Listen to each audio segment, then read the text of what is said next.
ಹೇಳ್ತಿದ್ದೀನಿ ನಿಜ, ಬೆಳಿಗ್ಗೆ ಬೇಗ ಎಲ್ರು ಉದ್ಧಾರ ಆಗ್ತೀರಾ ಅಂತ.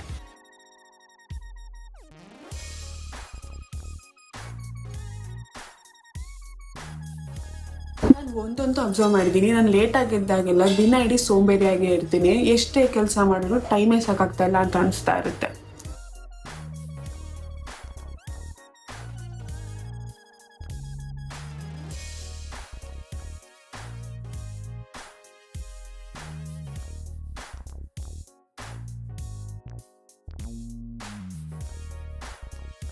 ನಾನು ಯಾವಾಗ ಬೆಳಗ್ಗೆ ಬೇಗ ಹೇಳ್ತೀನೋ ಅವತ್ತು ನನ್ನ ಮೈಂಡ್ ಫ್ರೆಶ್ ಆಗಿರೋದೆ. ದಿನದಲ್ಲಿ ಫ್ಯೂ ಎಕ್ಸ್ಟ್ರಾ ಅವರ್ಸ್ ಸಿಗ್ತೇನೋ ಅಂತ ಅನಿಸುತ್ತೆ. ತುಂಬ ದಿನದಿಂದ ಬುಕ್ ಓದಬೇಕು ಅಂತ ಅಂದ್ಕೊತಾ ಇದ್ದೆ, ಆದರೆ ನಾನು ಸ್ಕ್ರಿಪ್ಟ್ ಬರೆಯೋದು, ಎಡಿಟ್ ಮಾಡೋದು, ಶೂಟ್ ಮಾಡೋದು, ಪೋಸ್ಟ್ ಮಾಡೋದ್ರಲ್ಲೇ ಟೈಮ್ ಆಗ್ತಾ ಇದ್ದಿದ್ದ ಕಾರಣ ಬುಕ್ ಓದೋಕ್ಕೆ ಆಗ್ತಾ ಇರಲಿಲ್ಲ.